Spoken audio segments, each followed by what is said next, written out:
BA पाठ द्वितीय वर्ष के प्रिय विद्यार्थियों को मैं एसोसिएट प्रोफेसर जेपी बिलोनिया आज जिस विषय पर अपने व्याख्यान देने जा रहा हूं वह है आचार्य कवि केशवदास के पद, जिनके अंतर्गत सबसे अंतिम जो उनका पद है, हरि कैसो वाहन हनुमान चलो लंक को। प्रिय विद्यार्थियों, पिछले व्याख्यानों में हमने आचार्य कवि केशवदास के विभिन्न पदों की जो व्याख्या है वो आपको विस्तृत रूप में बताई। आज हम उनकी इस व्याख्या को यहाँ ले रहे हैं और हनुमान लंका गमन प्रस्तुत जो व्याख्या है वह हनुमान लंका गमन जब करते हैं वहां से ली गई है और रामचंद्रिका से इसको कवि केशवदास ने लिया है। यहां सबसे पहले हम इसके अंतर्गत जो प्रयोग में लिए गए कठिन शब्द हैं उन कठिन शब्दों का अर्थ जान लें, तत्पश्चात ही हम पद की सही व्याख्या कर पाएंगे। हरि कैसो वाहन, यानी हरि के वाहन, हरि अर्थात साक्षात जो विष्णु भगवान हैं उनका वाहन हम किसे मानते हैं? गरुड़। तो हरि के वाहन अर्थात साक्षात भगवान विष्णु के वाहन गरुड़ जैसा या उसके समान विधि, विधि जो कठिन शब्द है, विधि जो शब्द है वो विधाता या ब्रह्मा के लिए प्रयोग में लिया गया है। हेम हंस यानी हेम यानी स्वर्ण, सोना, और सोने के रंग का हंस या पीले रंग का हंस। हेम हंस का मतलब सोने के रंग का हंस या पीले रंग का हंस। लीक सी यानी एक रेखा सी, रेखा के समान। पाहन पत्थर, कसोटी, पत्थर की कसोटी। निधान, निधान का मतलब होता है भंडार, अक्षत खजाना। निशंक, निशंक का तात्पर्य यहां हम लेंगे घमंडी से या अहंकारी होने से। सुवर्ण, सु यानी सुंदर और वर्ण यानी वर्ण, सुंदर वर्ण का अर्थात पीला। अली भ्रमर या भौरा। कलंक रंग यानी जिसमें लेस मात्र भी कलंक नहीं हो, अर्थात निर्मल, स्वच्छ, साफ। गोला, आतिशबाजी का गोला जिसमें बारूद भरा रहता है और जब उसको छोड़ा जाता है तो उसमें से आग की लपटें सी निकलती है। कमान, धनुष का, धनुष या तोप, इसके लिए कमान शब्द का कवि केशवदास ने इसमें प्रयोग किया है। अब हम इसकी जो विस्तृत व्याख्या करते हैं कि प्रस्तुत जो पद है वो कवि केशवदास के द्वारा रचित है और जिसे उन्होंने रामचंद्रिका के हनुमान लंका गमन प्रसंग में लिया है। और इस पद में कवि केशवदास जी ने हनुमान का लंका में छलांग लगाने का बड़ा ही सुंदर वर्णन यहाँ प्रस्तुत किया है। कवि कह रहे हैं कि सुंदर पर्वत से लंका की ओर हनुमान यहाँ छलांग लगा रहे हैं और उस समय हनुमान कैसे लग रहे हैं, यानी जिस समय सुंदर पर्वत पर से हनुमान जी के द्वारा लंका की ओर यहाँ छलांग लगाई गई, उसी हनुमान के द्वारा छलांग लगाते समय का वर्णन बड़े ही सुंदर रूप में कवि केशवदास ने अपने इस पद के अंतर्गत यहाँ अभिव्यक्त किया। कवि केशवदास प्रस्तुत पद में कह रहे हैं कि हनुमान उस समय ऐसे लग रहे हैं कि भगवान विष्णु अर्थात हरि के वाहन गरुड़ की तीव्र गति के समान वो आकाश में उड़ रहे हैं, या फिर सृष्टि के सृजनकर्ता यानी जो ब्रह्मा है उनके ब्रह्मा के वाहन स्वर्ण हंस के समान आकाश रूपी पत्थर, आकाश रूपी पत्थर, रूपक का कवि ने इसमें प्रयोग किया है। अर्थात पत्थर की कसौटी पर, आकाश रूपी पत्थर की कसौटी पर सोने की रेखा अर्थात एक स्वर्णिम रेखा वहां खींच दी गई हो। यानी जिस समय हनुमान उड़कर के आकाश में जा रहे हैं सुंदर पर्वत पर से, तो उस समय मानो जैसे वो ब्रह्मा के वाहन स्वर्ण हंस के समान वहां दिखाई दे रहे हो, या फिर आकाश रूपी पत्थर की कसौटी पर एक सोने की रेखा खींच दी गई हो, जिसे हम स्वर्णिम रेखा कह सकते हैं। हनुमान लंका की ओर आकाश में उड़ रहे हैं, या फिर शक्ति, संयम और अपने शौर्य का यहाँ पूर्णतः हनुमान के द्वारा वहां प्रदर्शन किया जा रहा है। शक्ति, संयम व शौर्य और शौर्य के तेज भंडार हनुमान मानो राम के द्वारा दी गई पहचान मुद्रिका को ही, अर्थात अंगूठी को ही, क्योंकि भगवान प्रभु श्री राम ने उन्हें मुद्रिका दी थी कि तुम ये मुद्रिका ले जाकर सीता को दिखा देना, तब तत्पश्चात सीता जान जाएगी कि ये मेरे प्रभु श्री राम के द्वारा भेजा गया कोई दूत है। और उसी अंगूठी को मानो वे विमान बना करके गए हो, अथवा आकाश में लंका की ओर उड़कर जाते हुए हनुमान ऐसे लग रहे हैं कि मानो घमंडी रावण को मारने के लिए लक्ष्मण ने क्रोधित होकर अपना बाण छोड़ा हो, और अथवा मानो काव्य में जहां जनो जानो मनो मानो आ जाए वहां उत्प्रेक्षा अलंकार का प्रयोग माना जाता है। तो यहाँ कवि केशवदास के द्वारा उत्प्रेक्षा अलंकार का भी प्रयोग किया गया है। आगे वे कह रहे हैं कि मानो पर्वत रूपी हाथी के कुंभ स्थल से पीले रंग का कोई भंवरा, भंवरा भ्रमर सीता के पद रूपी चरणों अर्थात चरणों रूपी पैर, पैर रूपी निर्मल कमल की शरण पाने के लिए उड़कर आकाश से उस ओर चले गया हो या चला गया हो।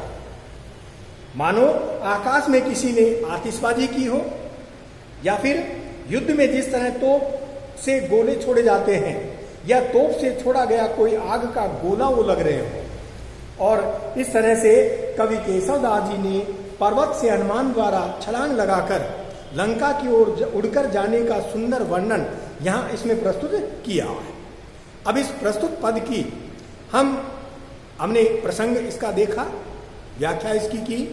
अब प्रसंग और व्याख्या के तत्पश्चात हम किसी पद का क्या देखते हैं, विशेष पक्ष देखते हैं। तो विशेष पद में यहाँ क्या क्या आया है ये हमें इसमें एक बार देखना होगा। उत्प्रेक्षा अलंकार का कवि ने प्रयोग किया है कि इसी शब्द प्रयोग अलंकार का यहाँ एक स्पष्ट उदाहरण माने जा सकते हैं। और मानो ऐसे समान इत्यादि द्वारा एवं सीता के चरण कमल पर्वत रूपी हाथी में रूपक अलंकार का कवि ने प्रयोग किया है।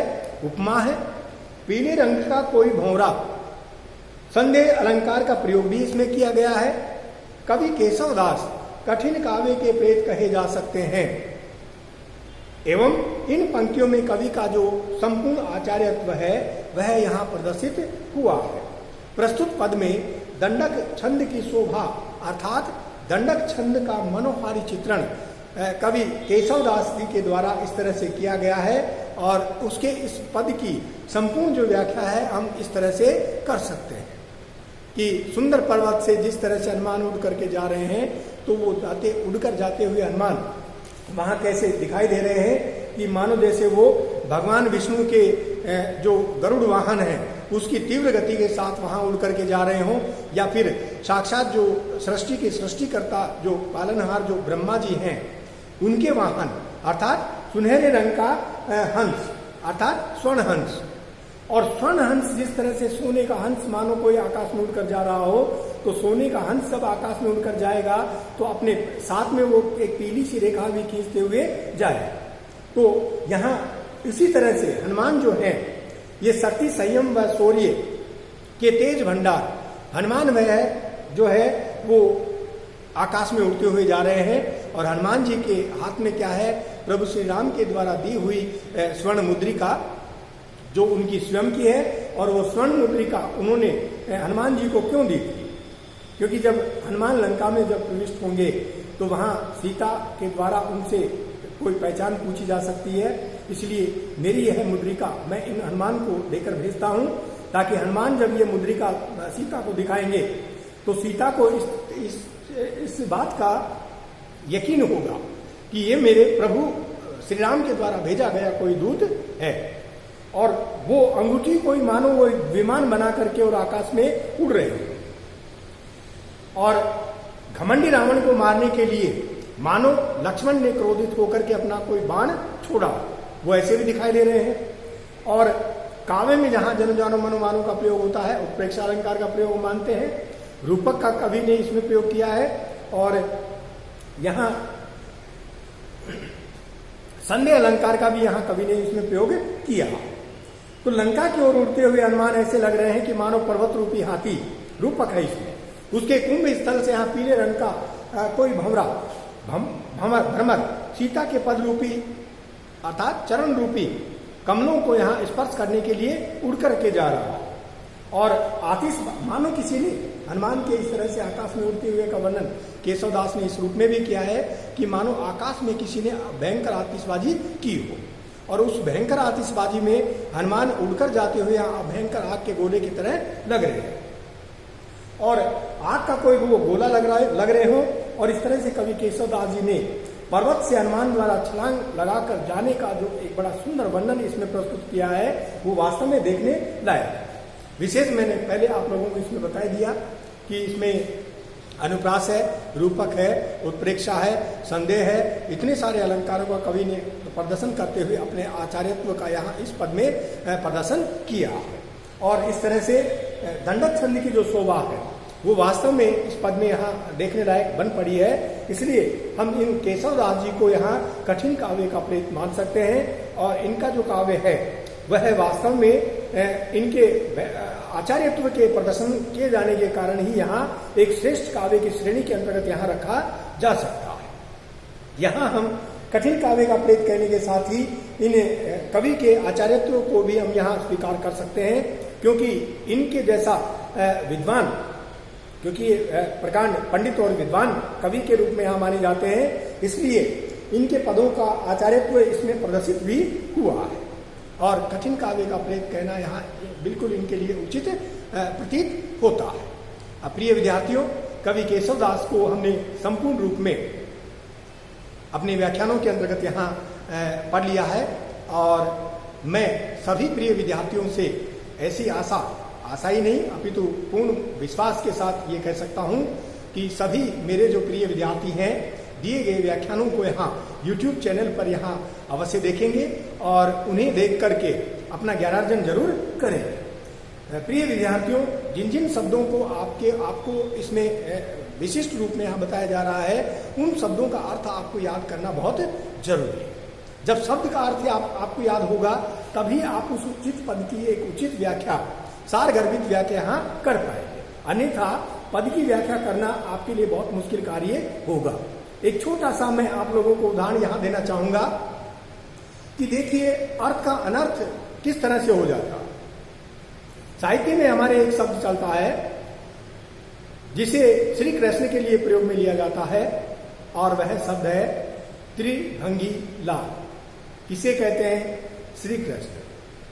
त्रि का अर्थ है तीन, भंगी का अर्थ है भाव भंगिमाओं को धारण करने वाले, और लाल जो शब्द लिया गया है वो यशोदा या नंद के लाल श्री कृष्ण। तो तीन प्रकार की भाव भंगिमाओं को धारण करके बांसुरी वादन करने वाले श्री कृष्ण, ये इसका अर्थ होता है।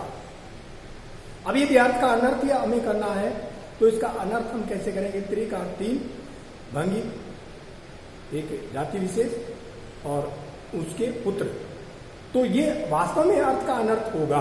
अगर हमने इसका अर्थ ये ले लिया तो आप किसी भी तरह से कोई भी व्याख्या करेंगे वह व्याख्या आपकी सटीक नहीं होगी और पूर्णतः वह व्याख्या आपकी बिल्कुल गलत मानी जाएगी। इसलिए हर जो शब्द है वो हिंदी में बहुत ही महत्वपूर्ण है, इसलिए उस शब्द की महत्ता को जानते हुए आप उसका जो एक उचित अर्थ वहां जो लिया जा सकता है वह उचित अर्थ ही आप वहां पर ले। अगर आपने अन्य कोई अर्थ वहां पर ले लिया तो आपकी जो व्याख्या है वो बिल्कुल गलत होने का यहाँ संदेह रहेगा, और व्याख्या जो करने का जो सही तरीका है वह आप सबसे पहले प्रसंग दीजिए, केवल 2 ही पंक्ति का आप प्रसंग लीजिए और उसमें कवि कौन सा है, उसका पद कौन सा है, उसको कहाँ से लिया गया है, यह आप उसमें प्रदर्शित कर दीजिए, लिख दीजिए। इसके तत्पश्चात आप व्याख्या कीजिए, दिया गया जो संपूर्ण पद है आप उसकी व्याख्या कीजिए।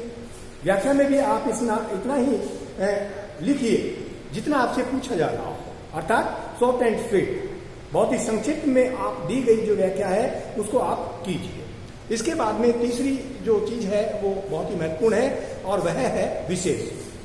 विशेष यदि आप उसमें लेते हैं, विशेष में आप लोग किन किन चीजों का वर्णन करेंगे, कवि के द्वारा कौन सी बात उसमें कही जा रही है, उसमें उस कवि के द्वारा किस अलंकार या किस रस का यहाँ प्रयोग किया गया है, या फिर लोकोक्ति का उसके अंतर्गत प्रयोग हुआ है, या कवि के द्वारा अन्य कोई कवि की मिलती जुलती बात को उसमें यहाँ बताया गया है।